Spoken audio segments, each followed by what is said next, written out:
मन के हारे हार सदारे, मन के जीते जीत। मत निराश हो यूं, तू उठ ओ मेरे मन के मीत। माना पथिक अकेला तू, पथ भी तेरा अनजान, और जिंदगी भर चलना इस तरह नहीं आसान। पर चलने वालों को इसकी नहीं तनिक परवाह, बन जाती है साथी उनकी स्वयं अपरिचित राह। समझा जिनको सूल वही हैं तेरे पथ के फूल, और फूल जिनको समझा तू वे ही पथ के शूल। क्योंकि शूल पर पड़ते ही पग बढ़ता स्वयं तुरंत, किंतु फूल को देख पथिक का रुक जाता है पंथ। इसी भांति उल्टी सी है कुछ इस दुनिया की रीति, मन के हारे हार सदारे, मन के जीते जीत। कवि द्वारिका प्रसाद माहेश्वरी जी ने इस कविता के माध्यम से बताया है कि हार और जीत का संबंध हमारे मन से है।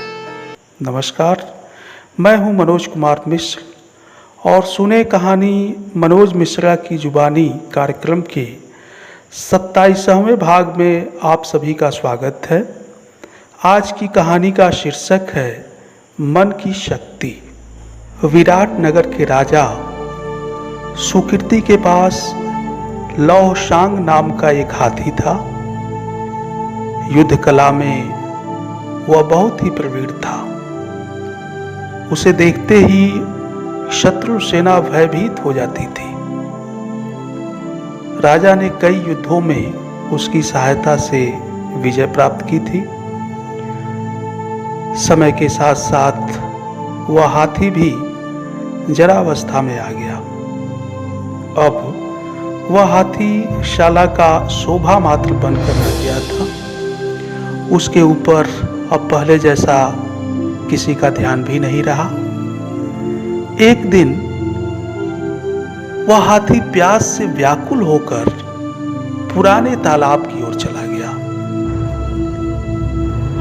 भरपेट पानी पीकर प्यास बुझाई और वह स्नान हेतु गहरे जल में जा पहुंचा।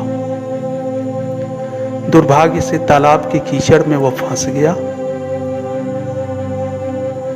राजा को जब इसकी जानकारी हुई तो उन्होंने उसे विभिन्न तरीकों से निकलवाने का प्रयास किया, लेकिन सफलता न मिल सकी। राजा का एक बुद्धिमान मंत्री ने एक युक्ति सुझाई। उसके अनुसार युद्ध जैसा माहौल बनाया गया। हाथी के सामने युद्ध वाले नगाड़े बजने लगे। सैनिक हाथी की ओर बढ़ने लगे। यह दृश्य देखकर हाथी में न जाने कहां से पहले वाला जोश आ गया और जोर से चिंगाड़ लगाते हुए शत्रु पे आक्रमण करने के लिए कीचड़ को रौंदता हुआ वह तालाब के किनारे जा पहुंचा और बहुत ही मुश्किल से उसे नियंत्रित किया जा सका। संसार में मन की शक्ति ही प्रथम है। वह जाग उठे तो असहाय और विवश प्राणी भी असंभव सा कार्य को संभव कर दिखाते हैं। यह कथा भगवान गौतम बुद्ध ने अपने भिक्षुओं को एक प्रश्न के उत्तर में सुनाई थी। तो मिलते हैं एक और कहानी के साथ अगले बुधवार को। आप सभी का बहुत बहुत धन्यवाद।